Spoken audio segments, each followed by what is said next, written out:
Carlotta Defenu is our next speaker. She's a PhD student in textual criticism at the University of Lisbon. Her doctoral research investigates the genesis and revision process in Fernando Pessoa's autonomous poems. She holds a master's degree in linguistic literature and translation studies, which she obtained from the Sapienza University of Rome, and she's currently a guest lecturer at the University of Lisbon, where she teaches Italian culture. And today, her talk will be about the authorial interventions in the manuscripts of Fernando Pessoa's Duke of Parma, which doesn't come as a surprise. So, Carlotta, over to you. Thank you.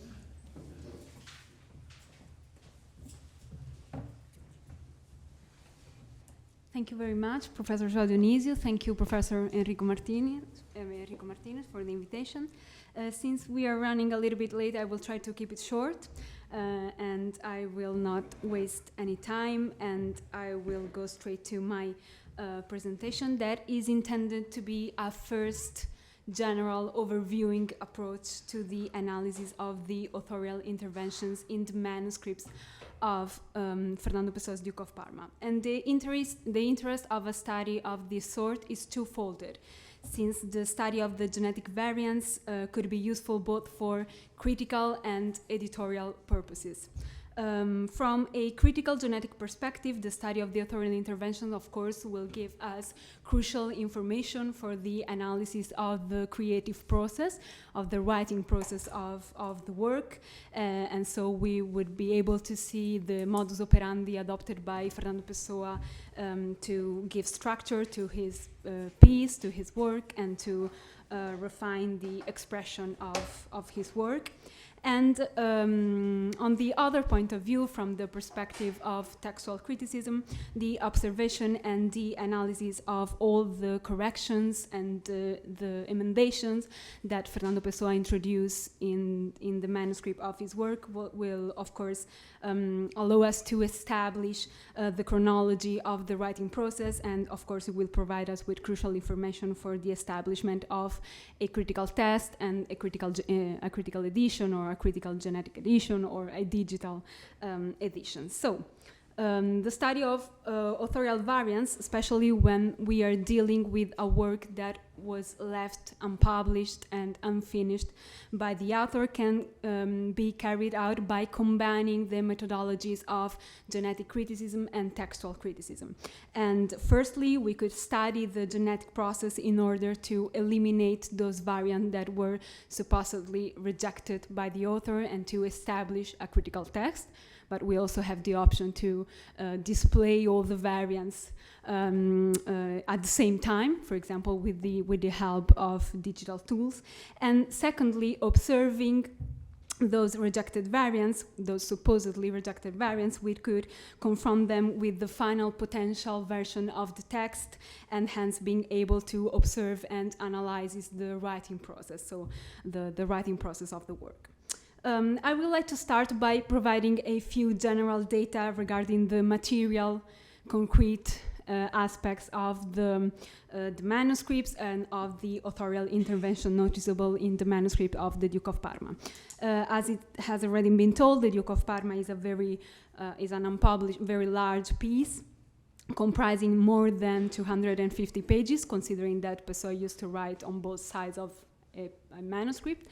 And in those manuscripts, it is possible to observe at least 6 different writing tools and at least 5 different typologies of authorial correction. Of course, this classification of the authorial intervention could be done in infinite ways, and when all the documents will be transcribed, a deeper knowledge of the authorial intervention could give us the opportunity to propose a classification which is specifically tailored for the kind of authorial interventions and the emendation noticeable in the manuscript. So today I will just propose a wide-ranging classification.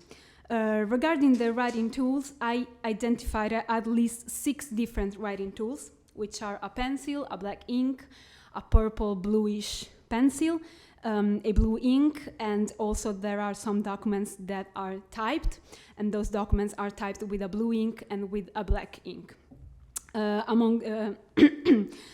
Of course, from a general point of view, the classification of the writing tools could give us information about the different phases, the different stages of the writing process, because to a different writing tool could correspond a different writing stage, of course. But as it is, these data do not tell us much about the different stages, because, of course, the black ink could refer to different pen, not just to one pen. But however, in some cases, the identification of the existence of different writing tools within the same manuscript could give us information about the number of writing and revision stages which took place during the composition of a specific manuscript. For example, in this case, we have two different manuscripts that were composed with two different writing tools, a pencil and a black ink. But in both manuscripts, we can see that Pessoa used this bluish purple pencil to intervene, so to modify the expression, to add some words. And so we could possibly assume that after the writing process of these two documents that probably were written in two different phases, Pessoa devoted himself to a revision process, and he would probably had revised those documents written in different stages at the same time. And so, for example, if we find other emendation using this writing tool, so this purple bluish pencil, we could assume that all these emendations could belong to the same revision, stage. Sometimes within the same manuscript, and this manuscript has already been shown by Teresa this morning, we can identify multiple writing tools which suggest the existence of multiple writing stages during the composition of the same document. So, for example, in these documents, we see that it could be composed in at least 3 different stages. The first phase was written with a black ink, and Pessoa wrote the indication King Laertes at the top of the page, and then he wrote these 4 lines. Then with this purple bluish pen, he added the indication D to indicate that the character speaking was the Duke. He crossed the King Laerte at the top, and he also added that line, "This is naked language, my lord." And then in a third stage of the writing process of this document, he also added some other lines with a pencil. So we can identify 3 different writing tools within the same manuscript, so we can assume that there were 3 different stages, writing stages and revision stages during the composition of this small manuscript and these few lines. Moving on to the typologies of authorial corrections, as I previously mentioned, I have distinguished at least 5 typologies of emendation, and as I told, of course, this is just one of the many possible classification, and the deeper study and the deeper knowledge about the textile content of the piece will afford us the possibility to propose a classification which is more specific, more specifically tailored for the interventions made by Pessoa. Since this is a first approach, I proposed a classification which is wide-ranging, and which is based on 2 fundamental criteria, which are the quantity of textual content that the correction modifies, and the part of the text in which Pessoa intervened through his emendation. First of all, we have emendations that modifies smaller portion of the text, such as a word or a really short textual segment.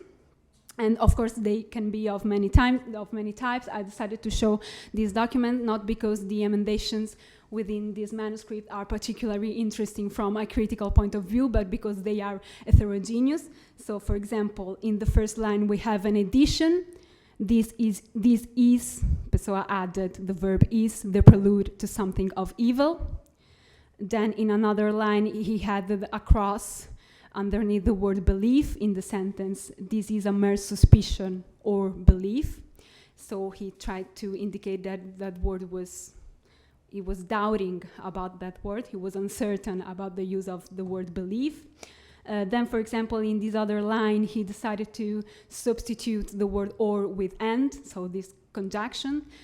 He said, is the Duta speaking? And she says, but still you speak and say not what it is. I don't know if you are able to see. Yes, maybe. Yeah, maybe you are. Then, once again, within this small-scale emendation, so within this authorial correction that modifies smaller portion of the verse, a particularly interesting, a particularly challenging kind of emendation, especially in terms of editorial treatment, are those that we call alternative variants. So there are variants about which the author didn't reach a final decision, so he left open the possibilities. We have an example in this document. He wrote with a pure scent, and then above he wrote sight, and then circle these two options, and then without crossing any of them and without giving any indication about which one of these two options were more likely to be introduced in the potential final text. So, of course, in general, the modus operandi is to choose the last variant in time, but to discard the variant that was written previously, before. But, of course, in some cases, it's not very easy to identify which one of two or multiple alternative variants was written before and which one was written after. Some other emendations made by Pessoa are introduced by the author with the intention to modify larger portions of the text. We can observe an example in this document, which is a dialogue between the two characters, the Duke and Alberto. And firstly, Pessoa wrote these lines in the middle part of the document. Then he probably added some lines at the bottom part of the pages, and also added some other few lines in another revision stage with a different writing tool. And then also with arrows, he tried to indicate and to dislocate, move some of the lines in other parts of the text. So he rearranged the order of the lines, modifying the whole structure of the dialogue. In some cases, in this case, it's Pessoa gave indication about the order with this arrow, but in other case, we do not have those kind of indications. So, for example, in this manuscript, it is not clear where Pessoa intended to introduce the lines that he wrote after the first writing of the document. I attempt a transcription of this document. Probably he wrote at the beginning the lines of the Duke's speech. When I was young, I ached my heart and thought in many things with no something that I could figure it out.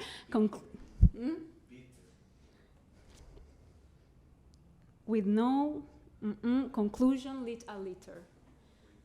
With no more soul conclusion, soul.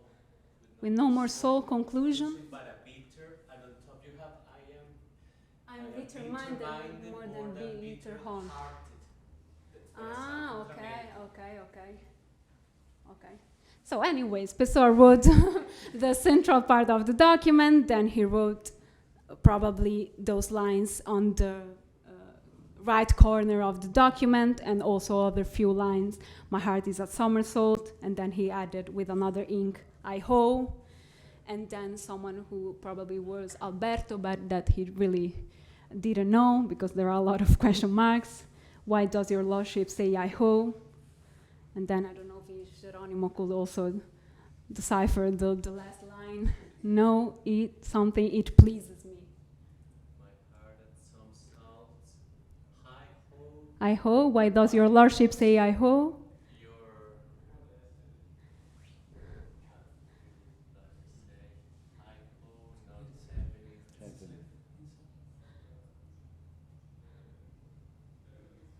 Okay, well, maybe we'll leave that for later. Okay, but it was just to show that in some cases Pessoa added different lines without indicate if those lines are intended to be a substitution of other lines written before, and without indicating where these added lines should be collocated in the dialogue. In this document, we also have some examples of paratextual indications. So sentences that are not part of a dialogue, but they're, for example, they describe the attitude that a certain character should have while pronouncing those lines. For example, I evident malice, and also some indications that Pessoa left for himself.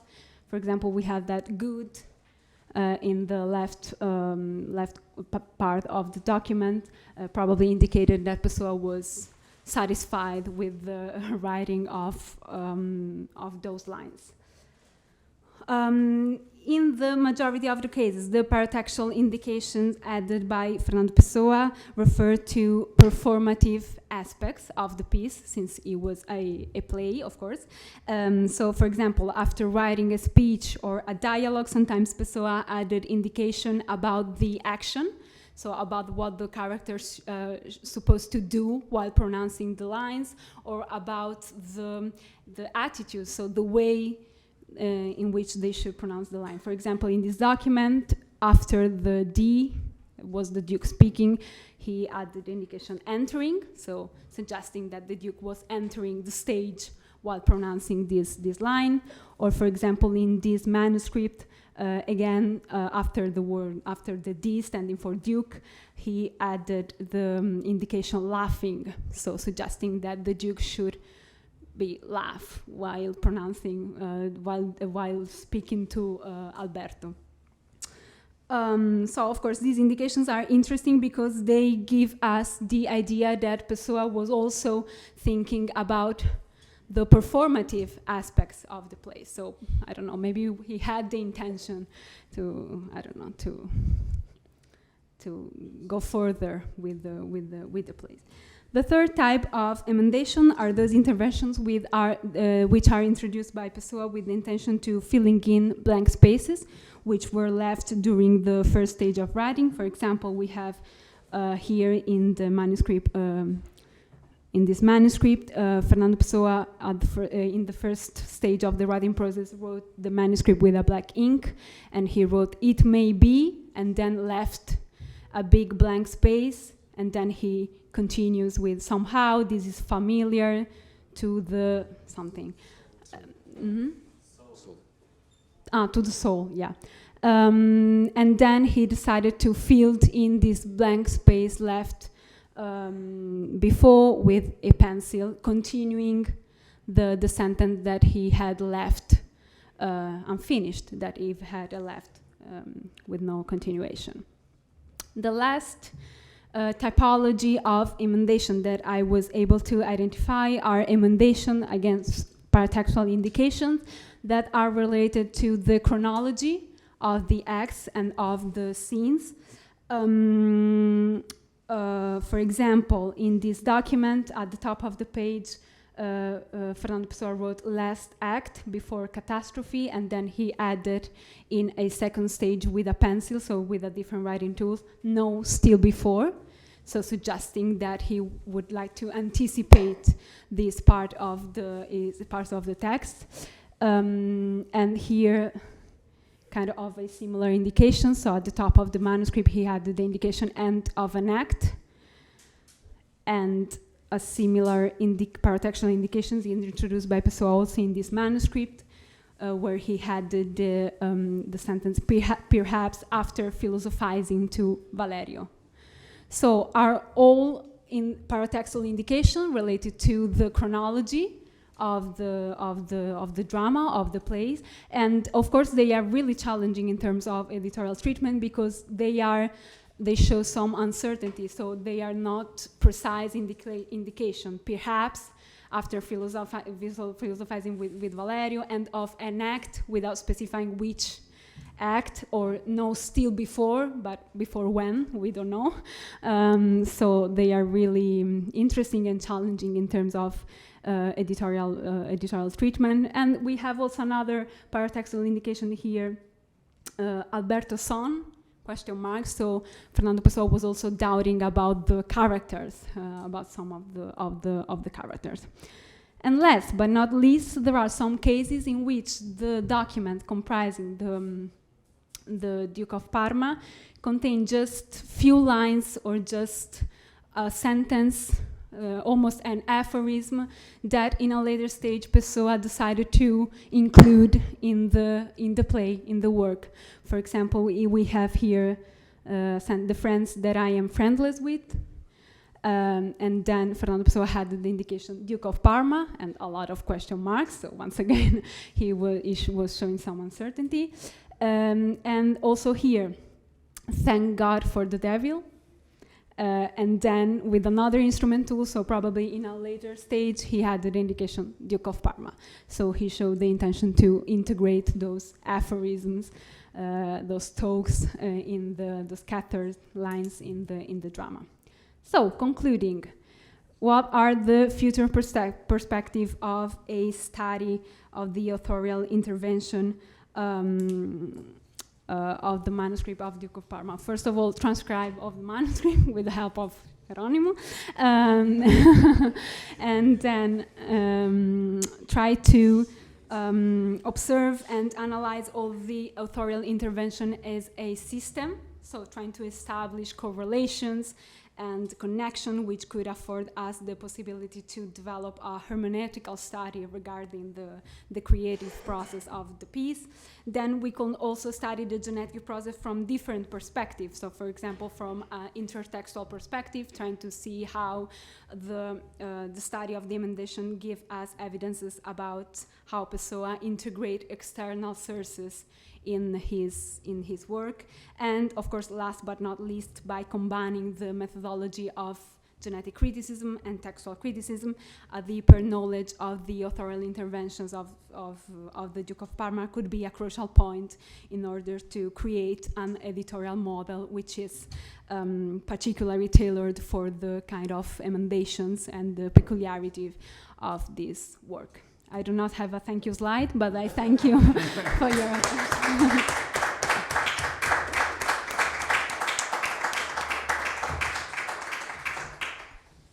As chair of this session, neither do I have a thank you slide to Carlotta, but I thank her for this thought-provoking and very materially oriented approach to the documents of the Duke of Parma. And although we are slightly behind schedule, just 7 minutes, I think we still have some time. I think it would be a pity not to profit from these two marvelous presentations. So I believe that now the floor is yours, although it has been theirs for quite some time in this atmosphere of a workshop for 30 seconds. But again, the floor is yours. So questions, remarks regarding any of the two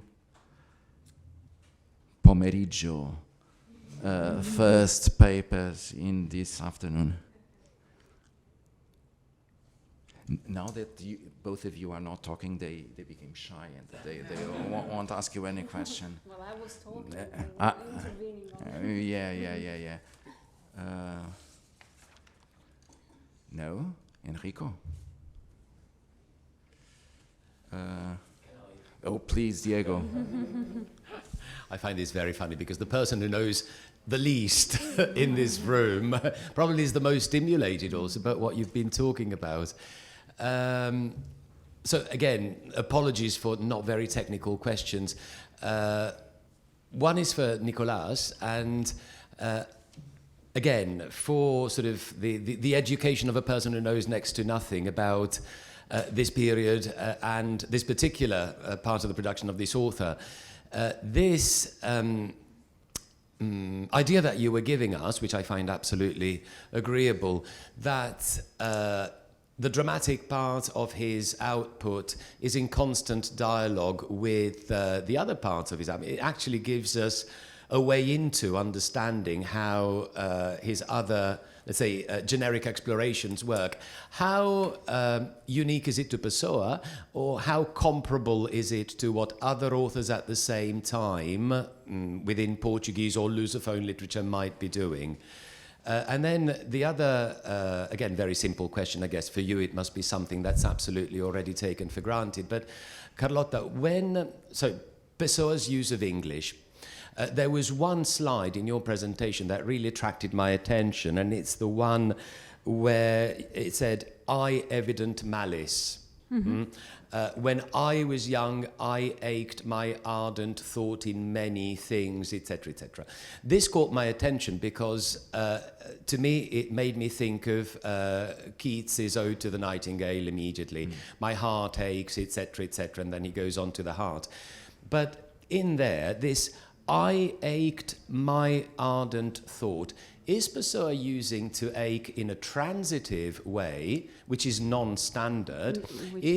Was there a comma there? When I was young, I ached, comma, my ardent thought in many things. God knows then. We should ask probably Geronimo if he can sort of understand what's going on. Probably it's not ached. It's horrible. Like, he writes really bad.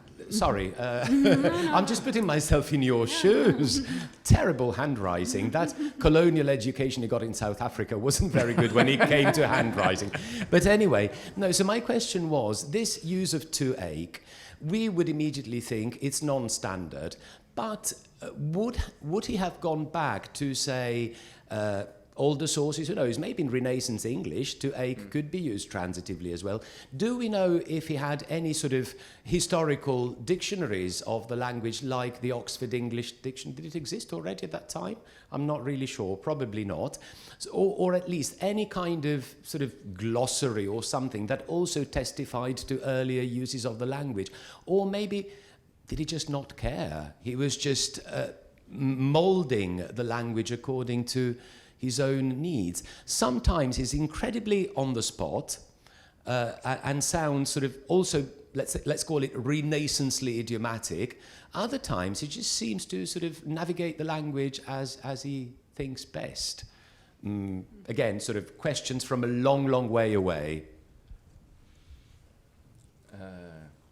Whichever of you, Nicolas, maybe you could start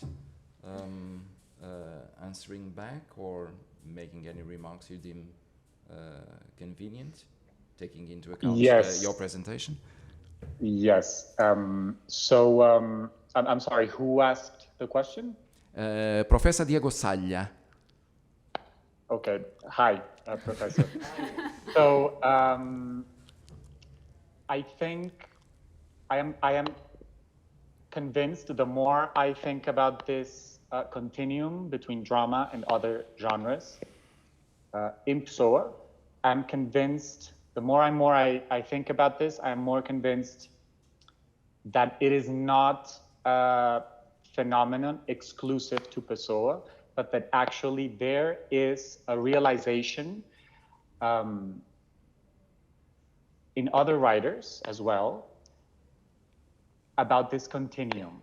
But I think what is most interesting of this realization is that there seems to be an awareness that drama is connected to other genres, and there is an inevitable porous border, frontier between drama and other genres, because of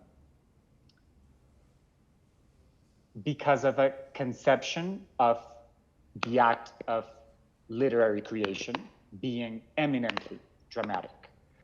Pessoa, for instance, raised in himself the same questions that he raised in Shakespeare. Is this writer either a poet or a dramatist or a dramatic poet? That exact question also appears with regards to Shakespeare.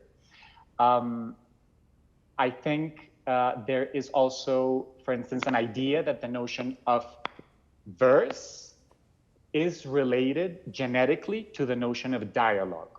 So there are parallelisms not only among genres, literary genres, not only among dramatic subgenres, but even in forms between prose and poetry.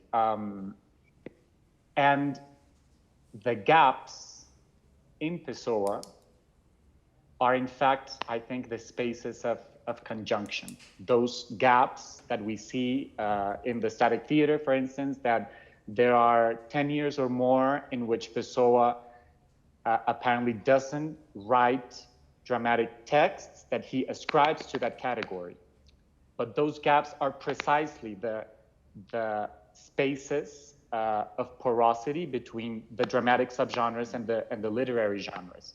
But this to say, and I'll finish here, that I think it's worth doing this exercise of perhaps not thinking Pessoa's drama as ancillary to the heteronymic production, because that would be approaching this archive in a hierarchical way that could distort our view of the drama. But perhaps it would be interesting to approach poetry and drama, to approach heteronymy, for instance, as a resonance or as an echo of a literary philosophy that is already present in drama. And that philosophy is that literary creation, or that the constructive mind that Pessoa refers to when he talks about dramatists, that literary creation is eminently dramatic. And that not only that, but that literary tradition has always told us so, which is the realization, I think, is also present in other authors. Not only that there is a continuum, but that literary tradition has always been aware of that continuum and of that seminal place of drama in literature. Thank you, Nicolas. Carlotta? Yeah, I have a very short answer to Professor Diego Salla's question, which is, I don't know. Because first of all, we have to realize a more accurate transcription than the one that I did, and so we have to define that which exactly were the words that Pessoa used. I actually thought about the transitive use of the verb ached. I'm not sure that the sentence was that Pessoa was actually using the verb ached. Could be another verb that I wasn't able to decipher.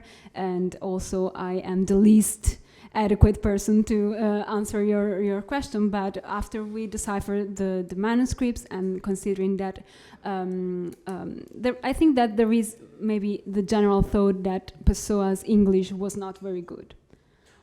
Or that Pessoa's use of English were at least a little bit, and considering also that he was, as Teresa also showed today, he was reflecting about the language, and he was trying to emulate a specific kind of use of the language, and he was also giving attention to metrical aspects or aspect related to the rhythm. It of course be possible that he kind of rearranged the use of the language, but really I do not have a proper answer to your question. Thank you. More questions? Maybe we could have some 2 short questions still, or is it okay, our host? Yes? So anyone? Yes. Yeah. I would like to. I enjoyed both your presentations, Nicolas and Carlotta. I think Nicolas, maybe again Jerónimo can help me here. Nicolas and Carlos have been the people within the milieu of Pessoa scholars who have tried to look at the phenomena we are trying to interpret from a distant reading perspective and a quantitative perspective, but at the same time with a direct knowledge of the archive. And that is something that should be highlighted as a new perspective. Of course, they are the starters, and other people follow after these first body of work carried out through these lenses. Now, it has been very helpful, at least to my mind, to follow Nicolas's answer to Diego's question. Because one of the questions I had in mind was to, if you remember the beginning of Nicolas's paper, he showed us that in quantitative terms, the documents in the archive that belong to the drama corpus, so to say, equate more or less quantitatively with the heteronym documents. And that gives us an idea of the status that the drama documents may have. Now, the perspective that Nicolas has adopted is a perspective centered on the archive. And again, that is why when answering Diego's question, he underscored it would be to distort the image of the archive. I think that was the expression that Nicolas used. Now, and he used, it would be wrongly hierarchical. So I'm bringing hierarchy back to the debate, Nicolas, and I'm truly hierarchical. And I would like to ask you, so take this as some thought-provoking question, but isn't it really hierarchical in the sense that if we look at it from the perspective of the text that he has published during his lifetime, the only drama text that he has published is the Mariner, okay? And he did that in the first half of his literary life, so to say.